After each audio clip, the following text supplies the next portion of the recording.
దొంగ సాక్ష్యాలు దొంగ కేసులు పెట్టి ఇల్లీగల్గా మనుషులను తీసుకొని వచ్చి అరెస్ట్ చేస్తూ ఉన్నారు. అరెస్టులు చేసి నెలలు జైళ్ళల్లో పెట్టే కార్యక్రమాలు జరుగుతూ ఉంది. నిజంగా డెమోక్రసీ అన్నది ఏ స్థాయిలోకి దిగజారిపోయిందో చెప్పడానికి అందుకే వంశీ కేసు ఒక ఉదాహరణ అని చెప్తా ఉన్నా. ప్రజాస్వామ్యం నిజంగా ఏ స్థాయికి దిగజారిపోయింది అని అంటే నిన్న కూడా చూసాం పిడుగురాళ్లలో మున్సిపాలిటీకి సంబంధించి అక్కడ జరిగిన మున్సిపల్ వైస్ చైర్మన్ను ఎన్నుకునే ఎన్నిక పిడుగురాళ్లలో 33 మంది ఉంటే కార్పొరేటర్లు 33 మంది వైసీపీనే గెలిచింది. మరి తెలుగుదేశం పార్టీ కార్పొరేటర్ కనీసం ఒక్కడు కూడా లేకపోతే తెలుగుదేశం పార్టీ ఏకంగా పిడుగురాళ్ల వైస్ ప్రెసిడెన్సీ సీటు ఒక్క సభ్యుడు కూడా లేని ఆ సీటును వీళ్ళు సిగ్గు లేకుండా మేమే గెలుచుకున్నాము అని చెప్పుకుంటా ఉన్నారు అని అంటే నిజంగా పోలీసులు అనేవాళ్ళు చంద్రబాబు నాయుడు గారి హయాంలో ఏ స్థాయికి దిగజారిపోయి ప్రజాస్వామ్యాన్ని కూలీ చేస్తూ ఉన్నారని చెప్పడానికి నిదర్శనం. తిరుపతిలో 49 సీట్లకు 48 సీట్లు వైసీపీ గెలిచింది. తెలుగుదేశం పార్టీ గెలిచింది కేవలం ఒకే ఒక్క స్థానం.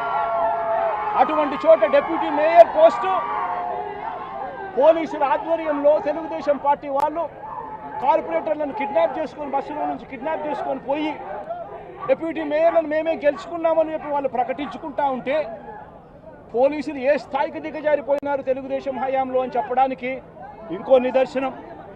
తుని నియోజకవర్గంలో 30 కార్పొరేటర్ల స్థానాలు 30కి 30 వైసీపీ గెలిచింది. తెలుగుదేశం పార్టీకి కనీసం ఒక్క అభ్యర్థి కూడా లేడు. మళ్ళీ అలాంటి చోట ఎన్నికలు జరిగితే అలాంటి చోట వైస్ ప్రెసిడెన్సీని వైస్ని ఎన్నుకునే ఎన్నిక వైస్ చైర్మన్ ఎన్నుకునే ఎన్నిక జరిగితే వైసీపీకి ఎలాగో వైసీపీ వాళ్ళను దౌర్జన్యం చేసి తీసుకునే పరిస్థితి లేకపోయేసరికి తెలుగుదేశం పార్టీ వాళ్ళు ఎన్నికనే పోస్ట్ పోన్ చేశారు. అంటే వీళ్ళకి అనుకూలమైన వాతావరణం వచ్చేదాకా ఎన్నికలు జరపరు. కోర్టు పర్యవేక్షణలో ఉన్న కేసులకు సంబంధించిన పరిస్థితులు ఇవి. పాలకొండలో కూడా అంతే. వైసీపీకి అందులో 17 ఉంటే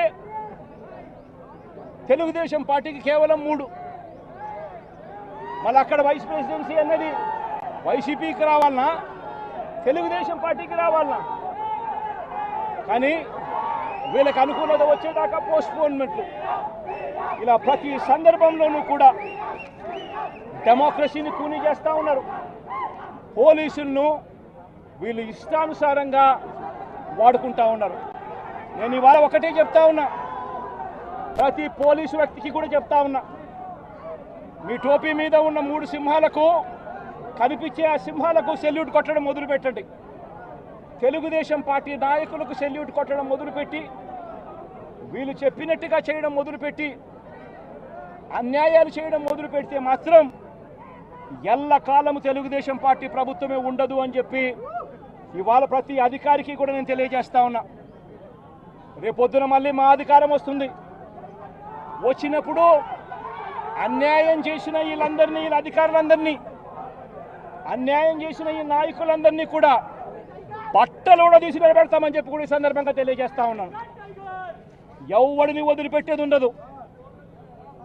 ఇదే వంశీని అరెస్ట్ చేసేటప్పుడు సిఐ అన్నాడట, నేను 1.5 సంవత్సరంలో రిటైర్ అయిపోతాను అని చెప్పి.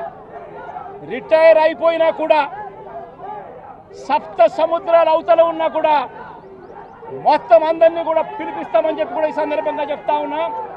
చట్టం ముందు నిలబడేట్టుగా చేస్తాం, బట్టలు ఊడదీస్తాం, న్యాయం జరిగేట్టుగా చేస్తాం అని ప్రతి ఒక్కరికి కూడా తెలియజేస్తా ఉన్నాం. ఈ మాదిరిగా అన్యాయం చేయడం మొదలు పెడితే మాత్రం ఖచ్చితంగా ప్రజలు దేవుడు ఇద్దరు కూడా వీళ్ళను శిక్షించే కార్యక్రమం ఖచ్చితంగా జరుగుతుందని చెప్పి సందర్భంగా మరొక్కసారి వీళ్ళందరికీ కూడా చెప్తా ఉన్నాం. అన్యాయంలో భాగస్వాములు కావద్దండి. మీ టోపీ మీద ఉన్న సింహాలను గౌరవించండి, వాటికి సెల్యూట్ కొట్టండి, మీ వ్యక్తిత్వాన్ని కాపాడుకోండి అని చెప్పి ఈ ప్రతి అధికారికి కూడా ఈ సందర్భంగా తెలియజేస్తా ఉన్నాం. సెలెక్టివ్ గా కొంతమంది లీడర్స్ ని టార్గెట్ చేసి అరెస్ట్ చేస్తూ ఉన్నారు. దాన్ని ఎట్లా చూస్తారు? మన పేరుని కానీ ఇవాళ వంశీ, ఇటీవల కొంతమంది అరెస్ట్ నంది సురేష్, ఇట్లా దాన్ని ఎలా చూడాలి? ప్రజాస్వామ్యం కూలిపోతా ఉంది అని చెప్పడానికి ఇవన్నీ నిదర్శనాలు. ప్రతి కేసు ఇల్లీగల్ కేసే. ప్రతి కేసులోనూ కూడా వీళ్ళే బెదిరిస్తూ ఉన్నారు, అవతలోడు బెదిరిస్తూ ఉన్నాడు అని చెప్పి వీళ్ళే కేసులు పెడతా ఉన్నారు. అసలు బెదిరించేది ఎవరిని బెదిరిస్తూ ఉన్నారు? ప్రతి విషయంలోనూ వీళ్ళే. పారిశ్రామికవేత్తలను వదలడం లేదు, రాజకీయ నాయకులను వదిలిపెట్టడం లేదు, ప్రతి ఒక్కరిని కూడా వీళ్ళే బెదిరిస్తూ ఉన్నారు. అవతల తాను తన తల్లి ఇద్దరు కలిసి ఆటోలో కూర్చొని కోర్టుకు వచ్చామని తన స్టేట్మెంట్ వెనుక ఎవరి బలవంతము లేదు అని ఫిబ్రవరి 10వ తారీఖు 2025 ఫిబ్రవరి 10 2025 ఫిబ్రవరి 10న జడ్జి గారి ముందర స్టేట్మెంట్ తాను ఇచ్చాడు. ఫిబ్రవరి 10, 2025 జడ్జి గారి దగ్గర జడ్జి గారి సమక్షంలో తాను ఈ విధంగా స్టేట్మెంట్ ఇచ్చేసరికి చంద్రబాబు నాయుడు గారికి, లోకేష్కు, వీరిద్దరికీ కూడా మనశ్శాంతి కరువు అయిపోయింది. వంశీని అరెస్ట్ చేయలేకపోతా ఉన్నాము అనే దుర్బుద్ధి వీళ్ళల్లో ఎక్కువ కావడం మొదలుపెట్టింది. వీళ్ళంతా కలిసి పోలీసులతో మళ్ళీ కుట్రబన్నారు. కుట్రబన్ని వీళ్ళు మరుసటి రోజు అంటే ఫిబ్రవరి 11వ తారీఖున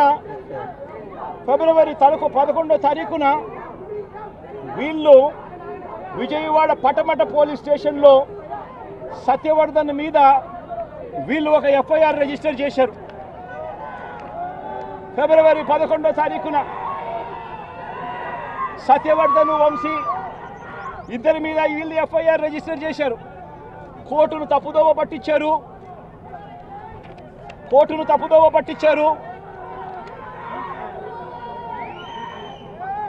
అని వంశీని, సత్యవర్ధన్ మీద వీళ్ళు తప్పుడు కేసు వీళ్ళు బనాయించారు.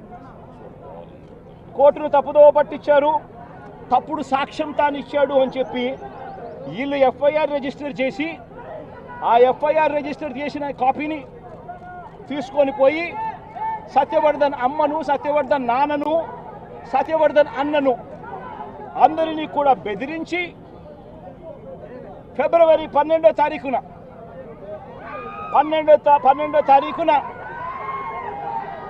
సత్యవర్ధన్ అన్న దగ్గర నుంచి ఒక తప్పుడు కేసు వాళ్ళ అన్నతో పెట్టించారు. ఏమని పెట్టించారు? ఈ వ్యక్తి సత్యవర్ధన్ అనే వ్యక్తిని కిడ్నాప్ చేసుకొని పోయారట. అది ఎవడో చూశాడట. ఆ మనిషి దగ్గర 20,000 రూపాయలు, సత్యవర్ధన్ అనే వ్యక్తి దగ్గర 20,000 డబ్బు ఉంటే ఆ డబ్బులు కూడా లాక్కున్నారట. లాక్కొని కిడ్నాప్ చేసుకొని పోయారట అని తప్పుడు కేసు. కనీసం సత్యవర్ధన్ అనే వ్యక్తితో మాట్లాడకుండా ఫిబ్రవరి 12వ తారీఖునే కేసు రిజిస్టర్ చేసి ఫిబ్రవరి 13వ తారీఖున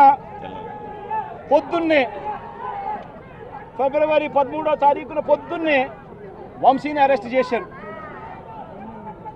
సత్యవర్ధన్ దగ్గర నుంచి స్టేట్మెంట్లు తీసుకునింది 13వ తేదీ సాయంత్రం, 13వ తేదీ రాత్రి, 13వ తేదీ సాయంత్రం.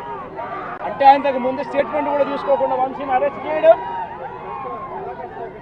ఆ వర్షన్ను మళ్ళా సత్యవర్ధన్ అనే వ్యక్తితో 13వ తారీఖు సాయంత్రం మళ్ళీ వంశీ ఇలా చేశాడని చెప్పించడం, అది దారుణంగా లా అండ్ ఆర్డర్ను ఏ స్థాయిలో ఉంది అని చెప్పడానికి ఇది ఒక పెద్ద నిదర్శనం.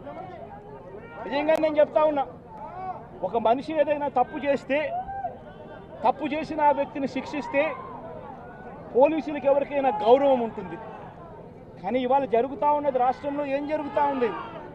నీకు నచ్చని వాడిని దొంగ సాక్ష్యాలు వీళ్ళే క్రియేట్ చేస్తూ ఉన్నారు, దొంగ కేసులు వీళ్ళే పెడతా ఉన్నారు. దొంగ సాక్ష్యాలు, దొంగ కేసులు పెట్టి ఇల్లీగల్గా మనుషులు తీసుకొని వచ్చి అరెస్ట్ చేస్తూ ఉన్నారు. అరెస్టులు చేసి నెలలు జైళ్ళల్లో పెట్టే కార్యక్రమాలు జరుగుతూ ఉంది. నిజంగా డెమోక్రసీ అన్నది ఏ స్థాయిలోకి దిగజారిపోయిందో చెప్పడానికి అందుకే వంశీ కేసు ఒక ఉదాహరణ అని చెప్తా ఉన్నా. ప్రజాస్వామ్యం నిజంగా ఏ స్థాయికి దిగజారిపోయింది అని అంటే నిన్న కూడా చూసాం పిడుగురాళ్ళల్లో మున్సిపాలిటీకి సంబంధించి అక్కడ జరిగిన మున్సిపల్ వైస్ చైర్మన్ను ఎన్నుకునే ఎన్నిక పిడుగురాళ్ళల్లో 33 మంది ఉంటే కార్పొరేటర్లు 33 మంది వైసీపీనే గెలిచింది. మరి తెలుగుదేశం పార్టీ కార్పొరేటర్ కనీసం ఒక్కడు కూడా లేకపోతే తెలుగుదేశం పార్టీ ఏకంగా Piduguralla vice presidency seat. Hit TV app ఇందులో short news, live news, entertainment shows, movies, digital magazines తో పాటు మీ జిల్లా వార్తలను కూడా ఫ్రీగా చూడొచ్చు. అంతేకాదు కేజీ నుంచి పీజీ వరకు విద్యార్థులకు స్కాలర్షిప్ కూడా అందిస్తున్నాం. ప్రతి వారం 10 మందికి లక్కీ డ్రా ద్వారా ఒక్కొక్కరికి 10,000 రూపాయలు అందిస్తున్నాం. ఇంకెందుకు ఆలస్యం, వెంటనే హిట్ టీవీ యాప్ ని డౌన్లోడ్ చేసుకుని ఫ్రీగా ఎంటర్టైన్మెంట్ పొందండి. Hit TV app. Hit TV app. Please download Hit TV app. Hit TV యాప్ని ఫ్రీగా డౌన్లోడ్ చేసుకొని ఎంజాయ్ చేయండి. మీకు నచ్చిన ఎంటర్టైన్మెంట్ కోసం హిట్ టీవీ యాప్ ని ఫ్రీగా డౌన్లోడ్ చేసుకుని ఎంజాయ్ చేయండి. హిట్ టీవీ యాప్ని డౌన్లోడ్ చేసుకుని ఆస్వాదించండి, ఆశీర్వదించండి. ఇంతమంది సెలబ్రిటీలు హిట్ టీవీ యాప్ ని డౌన్లోడ్ చేసుకోండి అని చెప్తున్నారంటే ఎంత మంచి యాప్ ఆలోచించండి. అమెరికా అమెరికాలో చదవాలనుకునే వాళ్ళకి విశ్వసనీయమైన పేరు మన శౌర్య కన్సల్టెన్సీ. UK లో 1 year masters. UK లో 1 year masters. 2 years work permit up to 5 years visa. Contact Saurya Consultancy. Contact 89851 89851.